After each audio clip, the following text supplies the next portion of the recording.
এই অন্তর্বর্তীকালীন সরকার যে আলোচনাটা হচ্ছে এই অন্তর্বর্তীকালীন সরকারের বাইরে যদি কোনো সরকার চিন্তা করা হয় সেটা ষড়যন্ত্রের অংশ, সেটাও এক ধরনের ষড়যন্ত্রের চিন্তা। অন্তর্বর্তীকালীন গণভোট এবং জাতীয় নির্বাচন এর বাইরে যারা চিন্তা করছেন এই মুহূর্তে তারা দেশের বিরুদ্ধে, গণতন্ত্রের বিরুদ্ধে ষড়যন্ত্র করছেন। রহমতুল্লাহ ভাই, একেবারেই যদি ভাই যে প্রশ্নটা তুলেছে যে এখানে যারা রাজনৈতিক দলগুলো ছিল তারা তো বাংলাদেশের 100% মানুষের প্রতিনিধিত্ব করে না, সুতরাং আপনি যে নোট অফ ডিসেন্ট দিচ্ছেন সেটাও কি তাদের সামনে দিব? আমি তো দলবিহীন। তর্কের খাতে কিন্তু অনেক কিছুই তর্কে নিয়ে আসা যায়, বাস্তবতা। ঠিক আছে, আমরা আলোচনায় যাই, কিছু আসে কিনা। ভাই উনি উকিল সাহেব মনুষ্য কালো কোট পড়ছে, আপনি কি জন্য কোট পড়ছেন? আপনার কোট পড়ার দরকারটা কি গরমের মধ্যে? তর্কটা লাগাই দিলাম একটা প্যাচ, সেটা ভিন্ন জিনিস। আপনি বলতেন 3000 কোটি টাকা। আমি বললাম ব্যাংকের ম্যানেজারকে পা ধরে বলতেছে যে আমি প্রেগনেন্ট, আমাকে হসপিটাল ভর্তি হতে হবে, আমার ব্যাংক টাকা দিয়ে দেবো। উনি বলতে টাকা কোনো ব্যাপারই না। কোন ব্যাংক বলেন তো? এটা আমি কোন ব্যাংক আমি ওপেন বলবো কেন? আপনি না বলেন। না আমি প্রমাণ করে দেবো। আমি কেন বলবো? না ওই আছে একটা ব্যাংক আছে, ওইটা কেন বলবো? আমরাও জানি মানুষের $32 বিলিয়ন রিজার্ভ হতো। আমি তো আরেকজনের রেফারেন্স দিয়ে বলি নাই, আমি নিজে বলছি।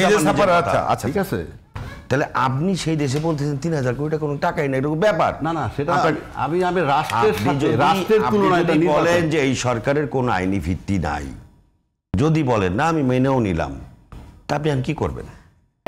কি করলো? কি করবেন? জুলাই সন্ধ্যার আইনি ভিত্তিটা লাগবে। জুলাই সন্ধ্যার আইনি গণভোট দরকার নাই তো, রাষ্ট্রপতির মাধ্যমে আপনি একটা রাষ্ট্রপতি পদত্যাগ করে রাখছেন। হ্যাঁ, অধ্যাদেশ জারি করলে পরে সংবিধান সংসদ না পাস করে এটা টু সাম এক্সটেন্ট একটা ইনডেমনিটি আসবে। আবার সেই ইনডেমনিটির প্রশ্ন আপনি আসছেন। আমি বলি ইনডেমনিটি কেন?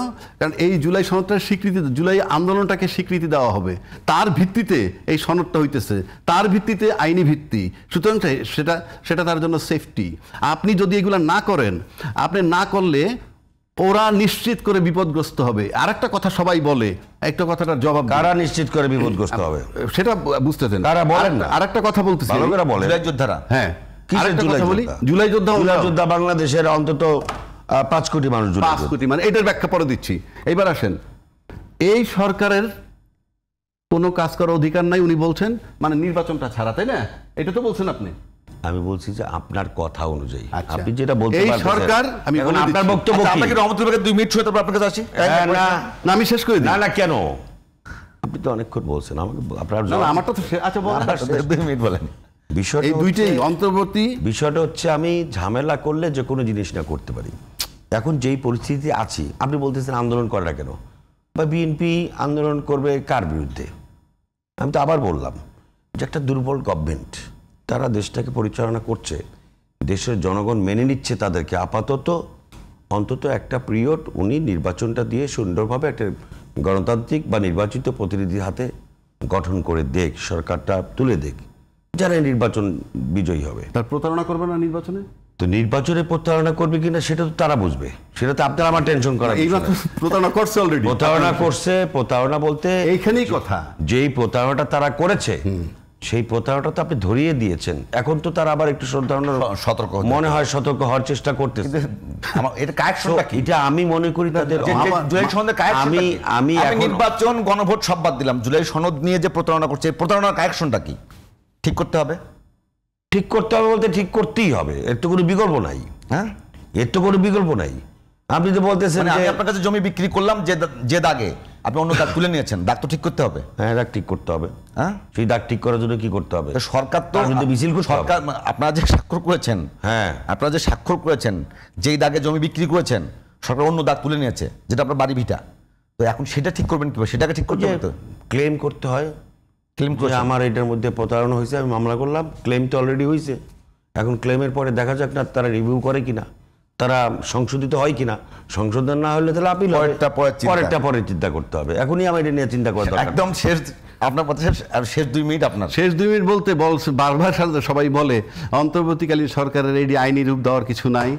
পিওরলি অন্তর্বর্তীকালীন সরকারটা পূর্ণাঙ্গ সরকার, একদম কমপ্লিট সরকার বলতে যা বোঝায়, পরিপূর্ণ সরকার বলতে যা বোঝায়, any decision can be taken by him, if it is for the betterment of a state and its people. আর এই অন্তর্বর্তীকালীন সরকার, যে আলোচনাটা হচ্ছে এই এতদিন, অন্তর্বর্তীকালীন এখন কাছে আমাদের সরকারের খালি মনে বাইরে হয় কি যদি জানেন? কোনো সরকার চিন্তা করা হয়, হ্যাঁ। সেটা ষড়যন্ত্রের অংশ, সেটাও এক ধরনের সেটা ঠিক আছে। ষড়যন্ত্রের চিন্তা ভাবনা করা অন্তর্বর্তীকালীন হচ্ছে। সরকারটা অতএব এই সরকারকে, ভাবতেছে কি জানেন? এই সরকারকে একই দিনে জাতীয় নির্বাচন এবং গণভোট আয়োজনের সুযোগ করে দিতে হবে।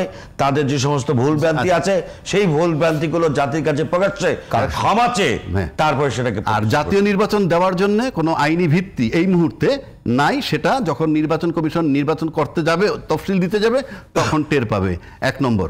আর 2 নম্বর হলো এই অন্তর্বর্তীকালীন সরকার পূর্ণাঙ্গ সরকার এবং সে যে কোনো সিদ্ধান্ত নিতে পারবে, সেটার জন্য এমন কোনো বাধ্যবাধকতা নেই। আর তত্ত্বাবধায়ক সরকার বলতে যেটা বোঝায়, সংবিধানে তত্ত্বাবধায়ক সরকার নাই, অন্তর্বর্তীকালীন সরকার নাই, কিছুই নাই। আর অন্তর্বর্তীকালীন পূর্ণাঙ্গ সরকার, আর একটা সরকার আসার আগ পর্যন্ত যে সময়টা, এটা 2 দিন হোক আর 2 বছর হোক, কমপ্লিট সরকার, যে কোনো সিদ্ধান্ত নেওয়ার অধিকার তার আছে। এবং সে যদি এটার আইনি ভিত্তি দিতে চায় জুলাই সনদের গণভোট ছাড়া, সেই আইনি ভিত্তি দেওয়ার পর এবং সেটা রাষ্ট্রপতি অনুমোদন দিতেও বাধ্য। এই জন্য যে আমাদের সংবিধান সংস্কার পরিষদ ছিল না জুলাই সনদে, সেটা অ্যাড করতে হয়েছে এই সরকারের ক্ষমতা এটুকু।